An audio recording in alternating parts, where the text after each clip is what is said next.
참으로 좋으신 아버지 하나님, 또 이 자리 불러주심을 감사합니다. 아버지께서 저희를 매 순간순간 지켜보하여 주시옵소서. 저희의 필요한 것들 아버지께서 채워 주시옵소서. 저희의 불편한 것들 아버지께서 치유하여 주시옵소서. 할 수만 있다라면 아버지 앞에 건강한 모습으로 부유한 모습으로 쓰임받는 저희들 되게 하여 주시옵소서. 명절입니다. 다툼이 없게 하여 주시옵소서. 나의 주장을 세우기보다 그 마음을 품을 수 있는 넉넉한 마음을 허락하여 주시옵소서. 예수님의 이름으로 기도드렸사옵나이다. 아멘. 그 구정 당일날 이렇게 설교하는 건 처음인데요. 오늘 그제 새해 복 많이 받으세요. 새해 복 많이 받으세요. 너무 단촐해서 너무 좋고요. 그냥 갑자기 생각났어요. 새해 복 많이 받으세요. 네, 복 많이 받으세요. 복 많이 받으세요. 네. 오늘 말씀은요 사도행전입니다. 사도행전. 이렇게 명절인데도 갈 데가 없어서 다 여기 계시는 거죠? 네. 감사합니다. 사도행전 27장입니다. 27장 21절에서 25절까지입니다. 사도행전 27장 21절에서 25절까지입니다. 236페이지입니다.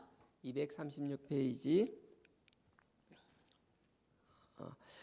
한 절씩 짧으니까 다 같이 합독하도록 하겠습니다. 21절에서 25절까지 같이 합독하겠습니다. 시작. 여러 사람이 오래 먹지 못하였음에 바울이 가운데 서서 말하되 여러분이여 내 말을 듣고 그레데에서 떠나지 아니하여 이 타격과 손상을 면하였으면 좋을 뻔하였느니라. 내가 너희를 권하노니 이제는 안심하라. 너희 중 생명에는 아무 손상이 없겠고 오직 배뿐이니라. 나의 속한 바 곧 나의 섬기는 하나님의 사자가 어젯밤에 내 곁에 서서 말하되 바울아 두려워 말라. 내가 가이사 앞에 서야 하겠고 또 하나님께서 너와 함께 행선하는 자를 다 너에게 주셨다 하였으니 그러므로 여러분이여 안심하라. 나는 내게 말씀하신 그대로 되리라고 하나님을 믿노라. 아멘. 여러분들 이게 어떤 내용인가 하면요. 21장에 보면 바울이 이렇게 잡혀요. 예루살렘 성전에 들어갔다가 모함을 당하고 잡히게 됩니다. 21장에 잡히게 되고요. 그다음에 22장에는 이제 그 성전 앞에서 이게 막 이렇게 설교 같은 걸 하거든요. 자기 변론을 하고 23장에 사내들인 공회에서 재판을 받게 됩니다. 그리고 24장에서는 당시 이스라엘의 유대 총독이었던 그 벨릭스 앞에서 재판을 한번 받게 되고요. 그다음에 25장, 26장은 벨릭스 다음의 총독으로는 베니스와 헤롯 분봉왕인 아그리빠 왕에게 재판을 받는 내용이 적혀 있습니다. 이게 쭉 정확하게 21장부터 나오는 게 재판을 받는데 그 재판의 결과는 아주 간단했어요. 충분히 사도 바울은 노임 받을 수 있었음에도 불구하고 사도 바울은 그렇게 하기를 원치 않았어요. 나는 목이 잘려 죽는 한이 있더라도 로마로 가서 재판 받겠다고 한 거예요. 어찌 보면 로마로 가는 게 자기가 개인이 원해서 가는 것 같지만 결코 그렇지가 않았어요. 23장 한번 보실래요? 23장 11절. 우리가 무슨 의사결정을 할 때 우리가 뭐 크든 작든 결정을 계속 하잖아요. 근데 저는 항상 기도할 때 그런 게 있어요. 항상 기도하는 건 아니지만 하나님, 내가 결정하는 게 정말 하나님의 뜻은 무시하고 내가 일방적으로 정하는 결정은 되지 않게 하여 달라고요. 그런 기도를 항상 해요. 특히나 저는 개인이 아니라 하나님의 영적인 공동체의 일을 하고 있잖아요. 그냥 들렁들렁 일을 하는 것 같지만 나름의 하나님께 계속 묻는 게 있어요. 하나님 어떻게 하면 좋겠습니까? 하면 정말 하나님이 나한테 짠 하고 나타나서 얘기해 주시면 좋을 것 같은데 대부분 그렇지가 않아요. 대부분은 거의 그렇지가 않아요. 그럼에도 불구하고 내가 하나님 앞에 어떤 결정을 하면 좋을까? 그래서 내가 하나님의 음성을 직접 들을 수가 없기 때문에 내가 쓰는 방법은 말씀밖에 없어요. 계속 말씀을 보면서 하나님 그때그때 주시는 감동이 있거든요. 그럼 왠지 하나님 앞에 내가 뭔가를 하려고 하다 말씀을 보면 계속 말씀이 부담스럽거나 무겁게 느껴질 때가 있는 반면 정말 말씀이 달게 느껴질 때가 있어요. 정말 달 때가 있어요. 그러면 그냥 저 혼자 그렇게 생각하는 거예요. 아, 결정을 할 때 하나님이 내가 하는 결정에 대해서 이렇게 주시는 전 사인이라고 받아들이거든요. 근데 여러분들도 한번 그렇게 봤으면 좋겠어요. 어떤 결정을 하거나 힘든 일이 있을 때 그냥 하는 게 아니라 말씀을 한번 쭉 보세요. 말씀을 보다가 평소와 다르게 말씀이 나에게 깨달음이 오고 나에게 달게 느껴지고 하면 내가 하나님 앞에 영적 상태가 좋다라고 한다라면 하나님이 내가 하는 일을 응원하신다라고 받아들이셔도 될 거예요. 제가 욕심으로 한 거 보면 거의 결과가 안 좋아요. 거의 진짜 지나놓고 보면요. 별로 살지도 않았잖아요. 이제 뭐 60 아직 몇 년 남았잖아요. 그럼에도 불구하고 보면 그렇더라고요. 시간이 많이 지난 분들, 어르신들 가끔 만나서 이야기해 보면 그분들 얘기를 간접적으로라도 듣게 되면은 그런 것 같아요. 나는 열심히 한다고 했는데 지나놓고 보면 내 뜻대로 된 게 거의 없다라는 거예요. 내 계획대로 내 뜻대로 된 건 거의 없고 내 계획대로 됐다라고 생각했는데 그땐 좋아서 너무 기뻐했는데 지나놓고 나니까 그게 기뻐할 일이 아니라 오히려 나한테 재앙이 됐다라는 경우도 허다하다라는 거예요. 근데 그게 내 뜻대로 되지 않았지만 정말 힘들었지만 내 뜻대로 되지 않은 것 때문에 아버지의 말씀을 부여잡고 아버지 앞에 매달리고 십자가 앞에 나와서 기도하며 아버지의 그 그리스도의 보혈을 의지해서 나의 약함들을 닦아나가며 도저히 내가 수용할 수 없는 이 현상들을 받아들이기 위하여 스스로를 죽이는 과정을 해왔던 것들은 시간이 지나놓고 보면 오히려 그게 축복이었다라는 거예요.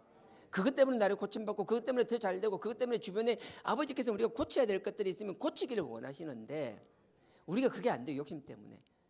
강제로라도 어떤 상황이든 그 상황을 나를 흔들어서라도 흔들 때 막 내 의욕으로 막 내 의지로 막 풀어나가고 헤쳐나가려는 것이 아니라 그때 결국은 내 의지를 사람이 그렇잖아요. 저도 그렇고요. 할 수 있으면 내 의지대로 하려고 하거든요. 그럼 내가 할 수 없을 만큼 한계에 몰아붙여서 나를 그냥 거꾸로뜨리잖아요.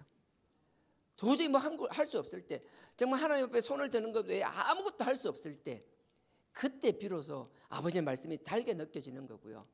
그 전까지는 제가 말씀도 안 봐요. 습관적으로만 보는 거지 정말 아버지 앞에 그 말씀을 사모함이 없는 거예요. 아버지께서는 바울에게도 그러셨던 것 같아요. 23장 11절입니다. 그날 밤에 주께서 바울 곁에 서서 이르시되 담대하라. 내가 예루살렘에서 나의 일을 증거한 것 같이 로마에서도 증거하여야 하리라. 이게 사내들이 공회에서 막 재판받는 거예요. 그리고 나서 하나님께서 말씀하시는 거예요. 너는 여기 살 게 아니라 나는 너에게 그냥 이스라엘 유대와 여기 소아시아 이것만 맡긴 게 아니야. 로마 황제 앞에 가서 로마에까지 내가 나의 복음을 전하기 위해서 너를 사용하였다라고 말씀하시는 거예요. 그게 받아들여지면 나는 멀리 가는 것까지 원치 않는데 힘든데 그건 내 생각이고요. 하나님이 나를 통하여 더 큰 그림이 있다라고 받아들여진다라면 그래서 큰 축복 우리가 받을 수 있는 축복 중에 하나가 나는 달란트가 요건데 할 수 있는 게 요건데 생각하는데 내가 원치 않게 하나님이 자꾸 지경을 넓혀주실 때가 있어요. 근데 참 놀랍죠. 하나님 지경을 넓혀주면 감사하고 받으면 되는데 대부분의 열애여들은 부담스러워하고 안 하려고 해요. 익숙함에 안주하려고 하는 거예요. 내가 해오던 대로만 하려고 하는 게 있다라는 거예요.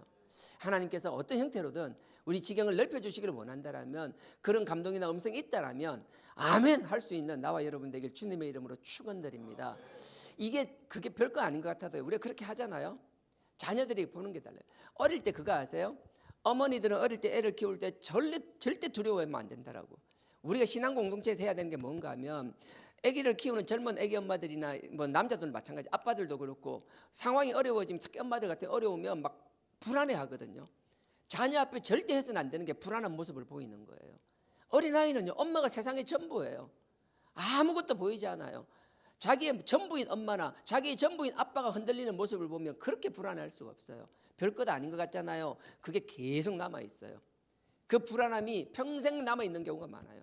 하나님이 그리스도 보혈로 나를 완전히 뒤집어 놓지 않는다라면 자기가 성인이 되고 언제 더 이상 거기에 대해서 뭐 영향을 안 받는 것 같지만 그건 자기 착각이고요. 무의식 속에 계속 그게 남아있는 경우가 허다해요. 그러니까 젊은 엄마나 젊은 아빠들이나 뭐 할 때 힘든 경우가 있다라면 자녀 앞에서 그런 일을 보이지 않도록 우리가 신앙 공동체잖아요. 한 형제 자매잖아요. 한 가족이잖아요. 그러니까 그 젊은 엄마들이나 아빠를 도와줄 수 있는 뿐만 아니라 정말 무엇보다도 기도로 붙잡아줄 수 있는 우리 신앙 공동체 되기를 원합니다. 바울이 그랬어요. 흔들릴 때 잡아주는 사람도 있어야 되거든요. 근데 뒤에 보면 알겠지만 바울은 하나님이 쓰시고 자기를 완전히 내려놓고 하나님의 음성을 들으니까 그 다음부터 하는 일이 뭔가 하면 자기를 위한 것이 아니라 하나님이 자기에게 주신 사명을 감당하면서도 주변을 돌아보면서 누군가에게 편안을 이야기하고 소망을 이야기하고 희망을 이야기하는 사람으로 바뀐다라는 거예요. 그러면 사람들한테 소망을 말하고 희망을 말하는데 자기 상황은 나으냐? 아니요. 자기 코도 석자예요. 당장 자기도 죽게 생겼어요.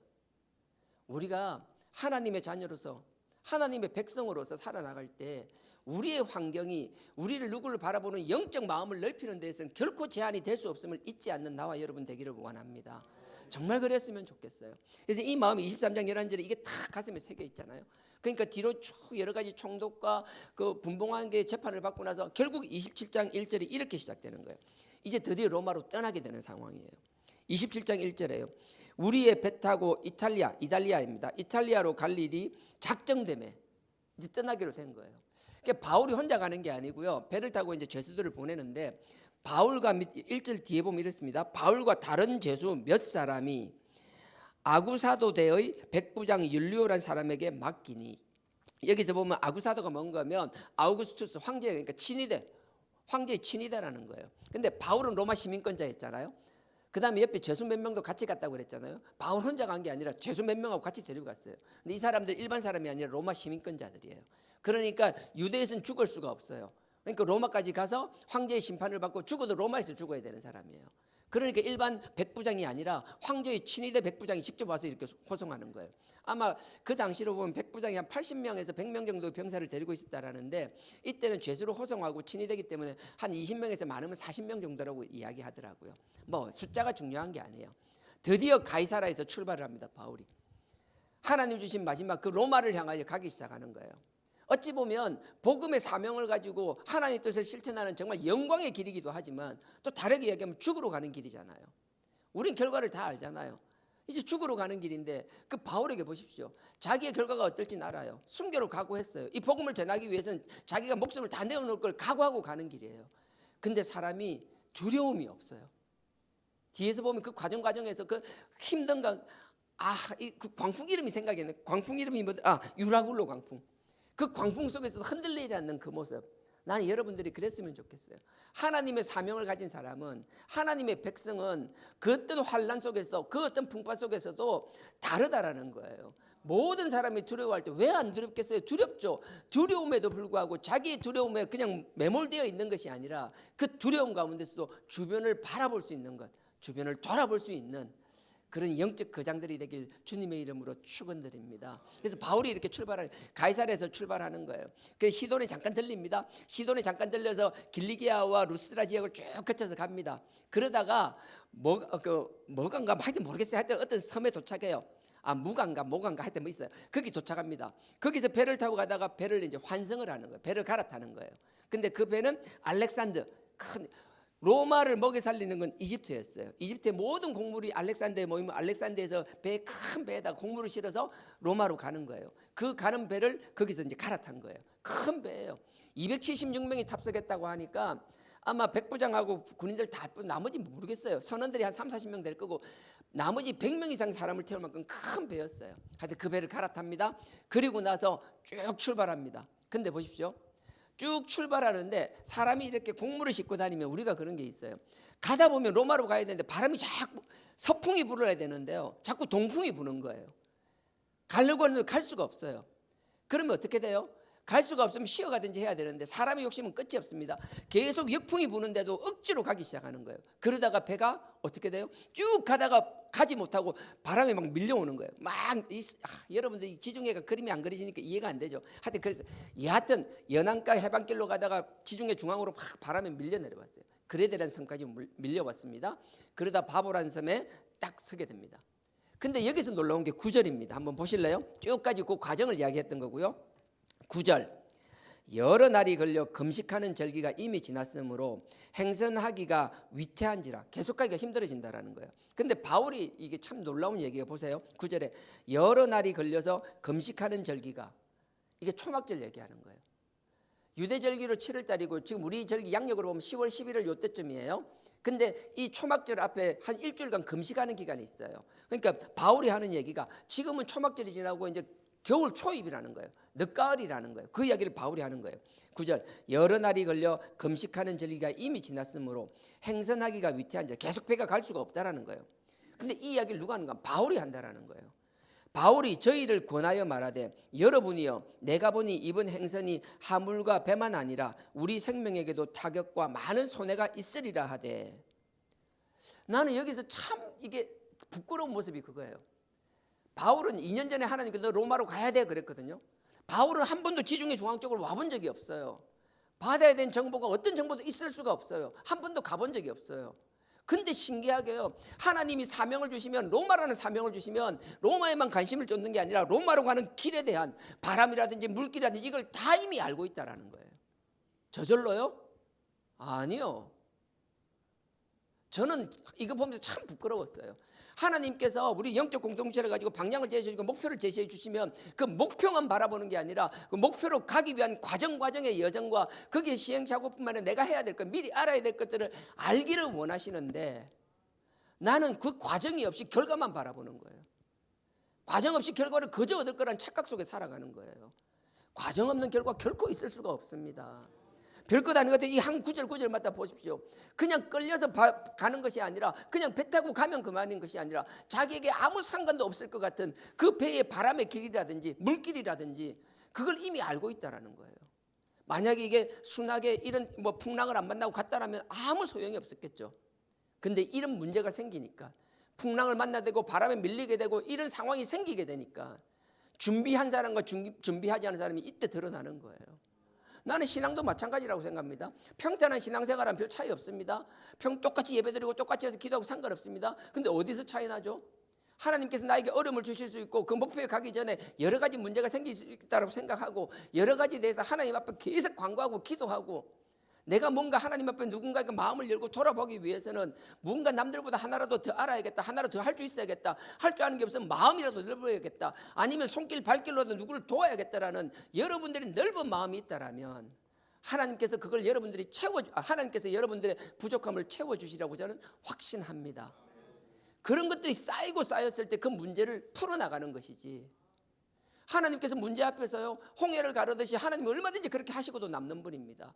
근데 가만 보십시오. 그냥 홍해를 가만히 갈랐는지 분명히 사람의 손길을 들어 쓰신다라는 거예요. 홍해를 가르고 나서도 마찬가지잖아요. 막 동풍을 불어서 그 젖어 있는 바닥을 다 땅바닥처럼, 마른 바닥처럼 말리셨다라고 기록되어 있어요. 출애굽 14장이 다 말릴 만큼 그렇게 했는데 굳이 그렇게 하실 이유는 또 없어요. 그냥 내가 비유를 많이 하는 게, 양탄자처럼 이스라엘 백성 다 날라서 보내면 되죠. 천사들을 보내서 한 명씩 태워 보내도 되죠. 하나님은 그게 아니라, 하나님의 역사는 하나님의 역사고 그 땅 속에서 걸어가야 되는 건 우리의 일이라면 우리 보고 직접 걸어가기를 원하신다라는 거예요. 하나님은 우리가 기적을 경험할 뿐만 아니라 그걸 체험할 뿐만 아니라 우리의 경험과 체험을 가지고 하나님께 영광 돌리는 간증자들이 되기를 원하신다라는 거예요. 그러니 하루하루 주어진 삶, 올 한 해 주어진 삶 만만하게 살지 않는 나와 여러분 되기를 원합니다. 첫째, 내가 하나님 앞에 반듯하게 서야 될 것이며, 내가 서야 되는 이유는 내가 든든히 섬으로 해서 주변 사람들을 함께 세울 수 있는 나와 여러분 되길 주님의 이름으로 축원드립니다. 정말 그렇겠습니다. 바울은 정말 별것 아닌 것 같은데, 이 보십시오. 10절에 이렇게 말했잖아요. 11절 보십시오.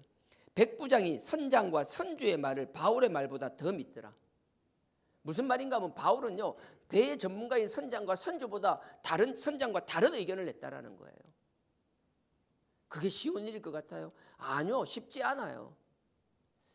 항상 얘기하는 거지만, 난 여러분들 삶의 자리에 어떤 삶의 자리든 이것만 하면 된다가 아니라 조금만 고개를 들었으면 좋겠어요.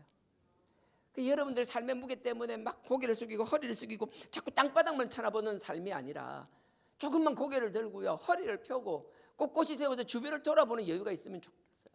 내 힘으로 하는 게 아니라 이게 하나님이 그렇게 하신다라는, 하나님 주신 사명이라는 생각을 가지고 좀 허리를 펴고 고개를 펴고 멀리 내다볼 수 있는 저와 여러분 되길 주님의 이름으로 부탁드립니다. 12절 보십시오. 그 항구가 과동하기에 불편함으로, 그 조그마한 그 성이, 바보라는 성이 너무 작다라는 거예요.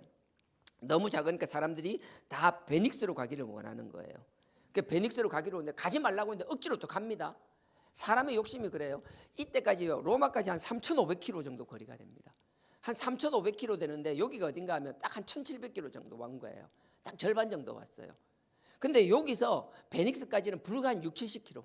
생각해 보십시오. 앞으로 가야 될 길이 한 1,700km 남았고 지금 지나온 길이 한 1,700km 왔어요. 근데 이 앞에 한 60-70km만 보면 훨씬 우리가 볼 때 자기 생각에 훨씬 좋은 항구가 있어요. 근데 상황은 갈 수 없는 상황이에요. 근데요, 사람이요 너무 눈앞에 일만 욕심이라고 해야 돼. 눈앞에 일만 집착을 하잖아요. 그러면 멀리서 큰 풍랑이 오는 게 안 보이고, 풍랑이 오기 전에 잠깐 알잖아요. 풍랑이 오기 전에 잠깐 고요해지는 것. 그 태풍 전에 잠깐 고요함을 하나님이 나에게 주신 사인이라고 착각하는 거예요. 한 6, 70km 갈 수 있을 것 같아. 상황을 보니까 너무 좋아. 조용해. 그래서 그냥 밀어붙이는 거예요. 6, 70km 하루길이면 갈 수 있는 거리였어요. 근데 어떻게 돼요? 그 하루길을 가지 못하고 6, 70km를 가지 못하고 갑자기 유라굴라 광풍을 만납니다. 그 다음부터는 여기 설명을 다 하지도 않겠습니다. 어떻게 할 수 없는 상황에 내몰리는 거예요. 아무것도 할 수가 없었어요. 그냥 떠밀리기만 했어요. 그러다가 계속 떠밀리다가 어떻게 되는지 보십시오. 18절에요. 우리가 풍랑으로 심히 애쓰다가 이튿날, 어떻게 선원들이 할 수 없는 거예요. 어떻게 할 수 없으니까 이튿날 짐을 다 바다에 버리는 거예요. 생각해 보시죠. 배에서 뭘 버린다는 게 얼마나 아까운지. 진짜 살려고 이것 안 하면 죽을 것 같으니까 하는 거거든요. 짐을 버리기 시작한 거예요. 그 다음에 3일째 되는 날은 배의 모든 장비들을 버리는 거예요. 기구들을 다 번지는 거예요. 근데 그게 하루 이틀이 아니어서 그렇게 해도 되지 않았어요. 그리고 나서도 20절에 보면 여러 날 동안 해와 별이 보이지 아니하고, 바다에서 배를 이제 몰고 가는데 해도 보이지 않고 별도 보이지 않는 게 얼마나 큰 악몽인 줄 아세요? 바다에서는 해를 보고 별을 보고 길을 찾아가잖아요. 그 풍랑 때문에 아무것도 할 수 없는 것. 마치 요즘 이런 적절한 비유는 아니겠지만 어딜 찾아가는데 내비게이션도 없어요. 내비게이션이 없으면 지도라도 있어야 돼. 지도도 없어요. 지도도 없으면 길거리 표지판이라도 있어야 되는데 도로 표지판도 없어요. 아무런 정보도 없어요. 찾아갈 수 있을 것 같아요? 아니요. 근데 이거는 정말 비유도 같지도 않은 거고요. 정말 힘든 상황이라고요. 근데 이런 절박한 상황에 몰리게 된다라는 거예요. 근데 이런 상황에서 이제 드디어 이제 바울의 이제 진가가 나타납니다. 21절에요. 여러 사람이 오래 먹지 못하였으되, 그러니까 뭐 죽을 상황이니까 어떻게 먹었겠어요. 예. 먹지 못하였을 때 바울이 가로되, 바울이 서서 말하되, 여러분이여 내 말을 듣고 글에 대해서 떠나지 아니하여 그 타격과 손상을 면하였다면 좋을 뻔하였느니라. 이 보십시오. 바울이 야, 내 옛날에 뭐라 하대? 내가 분명히 가면 안 된다고 그랬잖아. 이 이야기를 하는 거예요. 근데 여러분들 이렇게 얘기하는 사람을 결과론자라 그럽니다. 제가 좀 그런 편이에요. 꼭 뭐 있으면 막 이런저런 말 하다가 결과가 딱 안 좋아. 결과만 안 좋으면 막 본인이 나서가지고 봐라 내가 그랬잖아. 이게 안 될 거라 했잖아. 뭐 막 이렇게 얘기하는 자는 결과론자들. 정말 주변에 그런 사람들 많습니다. 근데 바울은 그냥 결과론자가 아니에요. 이렇게 뭐 결과가 안 좋았을 때 내가 이럴 줄 알았다고 이야기하는 그 결과론자를 전문적인 용어로 하면 잔소리쟁이라 그러잖아요. 뭐뭐 하면 잔소리하는 사람들. 집에 가면 그런 사람 꼭 한 사람씩 있잖아요. 하여튼 그런 잔소리인데 바울은 보십시오. 그냥 결과만 먹고 잔소리만 하는 게 아니라 21절에 그럽니다. 봐라 내가 옛날에 뭐라 그랬어. 이렇게 될 줄 알았다라고 얘기했잖아. 그렇게 얘기하고 그래서 그게 끝이 아니에요. 우리는요 이렇게 결과론적으로 잔소리만 하고 끝나는 것이 아니라 그 다음에 희망을 선포할 수 있어야 되는 거예요. 뭔가 잘못된 건 지적했으면 그 다음이 있어야 되는 거예요. 하나님의 자녀, 믿는 사람과 믿지 않는 사람의 차이, 똑같이 잔소리합니다. 똑같이 결과를 가지고 이야기합니다. 하지만 그것으로 끝나는 게 아니라 그 다음 희망을 이야기할 수 있다. 22절입니다. 내가 너희를 권하노니 이제는 안심하라. 오늘 설교 제목이 이제는 안심하라예요. 22절에 내가 너희를 권하노니 이제는 안심하라. 너희 중 생명에는 아무 손상이 없겠고 오직 100분이니라. 이렇게 두려워하고 무서워할 때 내가 이럴 줄 알았다. 가지 말자 했잖아. 이렇게 될 줄 알았다고 얘기하잖아. 이럴 줄 알았다라고 이야기하면서 뭐예요? 이제는 안심하라. 배는 상하겠지만 사람은 아무도 상하지 않는다라고 얘기하는 거예요. 요거 하나 끼워 놓으시고요. 이사야, 예레미야 다음에 예레미야 애가입니다. 예레미야 애가 3장 한번 가보십시오. 시편, 잠언, 전도서, 아가, 이사야, 예레미야입니다. 예레미야 애가 3장. 우리는 5장을 너무 잘 알죠, 그죠? 3장 21절. 구약 1146페이지입니다. 구약 1146페이지입니다. 에스겔, 다니엘, 호세아 앞쪽입니다. 자, 예레미야 애가 3장입니다. 3장 21절. 이때는 어떤 상황인가 하면 예레미야가 그렇게 얘기했는데도 불구하고 말을 안 들어요. 이스라엘 왕들이, 유다 왕들이. 하나님 말이 아니라 항상 자기 생각이 앞서요. 하나님을 의지가 안 되면 하나님 말고 다른 걸 섬겨요. 하나님을 믿는 척하면서 다른 걸 결론적으로 섬기는 거거든요. 이거 하나님이 얼마나 미워하시는지, 얼마나 싫어하시는지. 여하튼 그런 와중에서 결국은 남유다는 망합니다. 자, 그런 상황이에요. 21절. 중심에 회상한 적 오히려 소망이 있사오면, 이렇게 힘든 상황에서 다 망했어요. 완전히 다 끝났어요. 더 이상 앞이 없는 것 같아요. 완전 절망의 끝자락이에요. 그때 이렇게 선포하는 거예요. 예를 들면 중심에 회상한 적, 내 마음의 중심에 가만히 생각해 보니까 하나님이 그렇게 들려주는데 오히려 소망이 있다라는 거예요. 다 끝났는 것 같은데, 모든 사람은 끝났다고 주저앉고 원망하고 하나님께 손가락질을 하는데, 그 위정자들한테 손가락질을 하는데, 그 왕족과 귀족들에게 손가락질을 하는데, 그때 예레미야는 하나님의 음성을 듣고 하는 말이, 아니야, 다 망한 것 같지만, 너네가 볼 때 세상이 흔들리고 다 끝난 것 같지만, 이제 내일이 없는 것 같지만, 그래도 지금 소망이 있다라는 거예요. 나는 우리가 그런 사람이 돼야 된다고 생각해요. 남들은 이래서 안 돼 저래서 안 돼 막 불안해하고 떨고 있을 때, 결국 말하는 건 하나님이 우리를 통하여, 우리의 삶을 통하여 소망을 선포할 수 있기를 원합니다. 저도 그렇고 여러분들도 그렇고요. 절망 가운데 절망을 이야기하는 것이 아니라 절망 가운데 소망을 선포하는 사람들. 21절 중심에 회상한 적 오히려 소망이 있사오면, 그 근거를 이야기하는 거예요. 22절에 여호와의 자비와 긍휼이 무궁하심으로 우리가 진멸되지 아니함이었나이다. 나라는 망했어요. 왕들 해가 귀족들 다 끌려갔어요.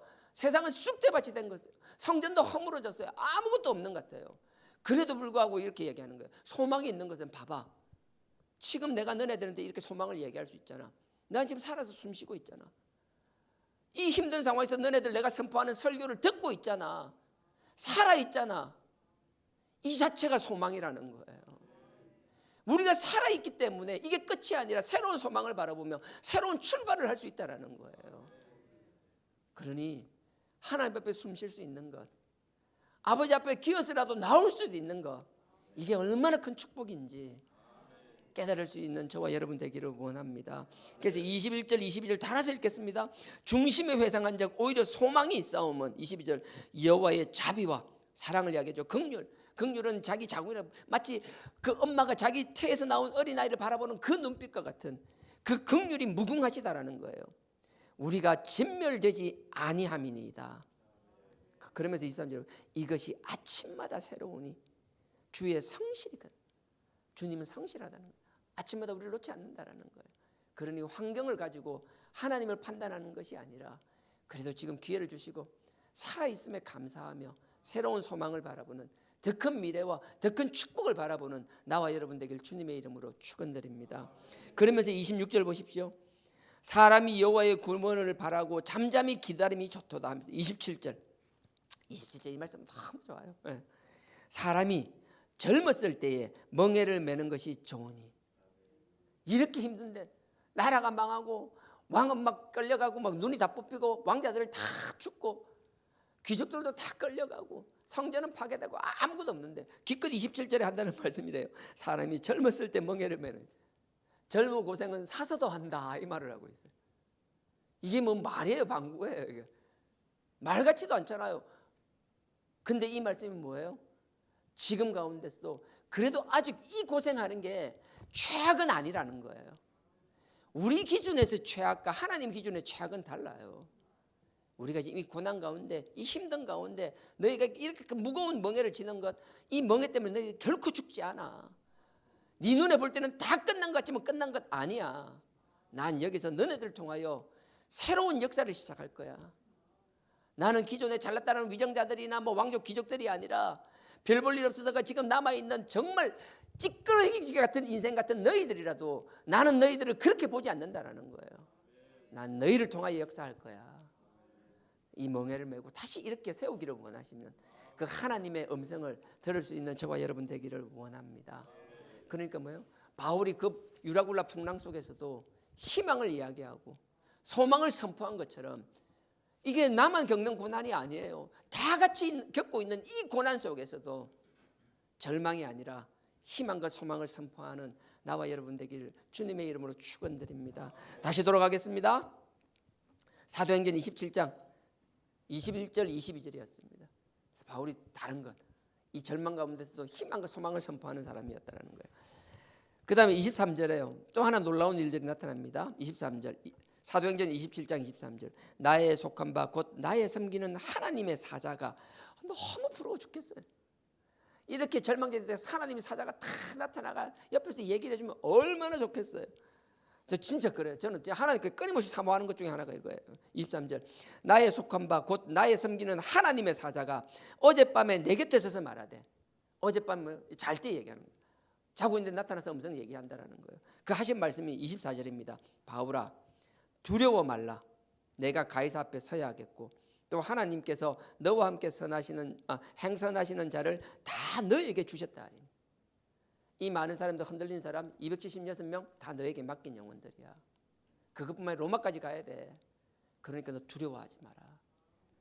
절망 속에서 소망을 선포하기 위해서는 우리가 두려움이 없어야 될 줄 믿습니다.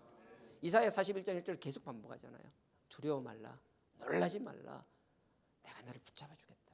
너를 세워주겠다. 함께 하겠다. 결코 두려움에. 그래서 여러분들 누구나 인간은 두려움을 느낍니다. 다 그래요. 그 두려움을 없애는 것. 본인도 하나님 주시는 하나님이 손잡아 의로 오른손으로 붙잡아 주시겠다고 하잖아요. 그것도 첫째 되는 조건이겠지만 우리도 뭐예요? 부족하지만 기도의 용사들이 함께 있다는 걸 항상 우리 신앙 공동체 간에 인식시켜주는 것. 힘들 때마다 어려울 때마다 여러 가지 문제로 힘들어하는 사람들은 너 혼자 아니야. 이 문제 너 혼자 끙끙거리고 있지 마. 너 혼자 아니야.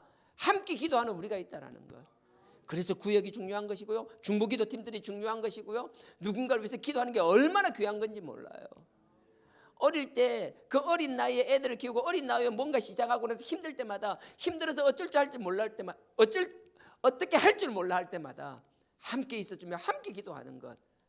그래서 우리가 부모가 자녀에게 줄 수 있는 가장 큰 선물 중에 하나가 어릴 때부터 그 아버지 어머니의 당당한 모습, 그 불안한 모습을 보지 않고 자란 아이들이 얼마나 마음이 커지는지 우리가 그렇게 될 수 있는 신앙 공동체 되기를 주님의 이름으로 축원드립니다. 그래서 두 번째, 두려워하지 말라. 두려움 없는 나와 여러분 되어야 될 줄 믿습니다. 그리고 25절입니다. 그러므로 여러분이 안심하라. 나는 내게 말씀하신 그대로 되리라고 하나님을 믿노라. 결국 하나님을 믿는 믿음이 핵심이라는 거예요. 창세기 15장 6절에서 그래. 네가 믿으니 의로 여기셨다라는 거예요. 히브리서 11장 6절에는 분명히 말해요. 믿음 없이는 하나님을 기쁘시게 할 수 없다라고 그래요. 누가복음 9장 23절에는 믿음이 작은 자라고 책망하고 계시는 거거든요. 그러니 하나님을 향한 이 믿음으로 넉넉히 이겨나갈 뿐만 아니라 힘든 가운데서도 소망을 선포하며 희망을 선포하며 주변에게 새로운 사람, 그들을 두려워하지 않는 사람들을 만들어 나가는 우리 아름다운 중환아교회 신앙 공동체가 되기를 주님의 이름으로 축원드립니다. 오늘 하루도 승리하시고 올 한 해도 승리하시고 아버지께 영광 돌리는 저와 여러분 되기를 축원드립니다. 다 같이 기도드리겠습니다. 아버지 하나님, 또 새날을 허락하시고 한 해를 허락하심을 감사합니다. 힘들다고 어렵다고 주변을 바라보며 원망하는 것이 아니라 그 힘든 가운데서도 아버지를 향한 희망을 선포하며 소망을 선포하는 저희들 되게 하여 주시옵소서. 고생은 젊어서 사서라도 한다고 했는데 이 고생을 왜 하는지 의미 없는 고생이 아니라 아버지께서 우리를 통하여 더 큰 아버지의 뜻을 이룸을 깨닫는 저희들 되게 하여 주시옵소서. 두려워하지 않는 저희들 되게 하여 주시고 하나님을 향한 믿음에서 흔들리지 않는 저희들 되게 하여 달라라고 이 시간 다 같이 주여 삼창 부르시고 기도하시고 각자 주기도문으로 마치시겠습니다. 주여 주여 주여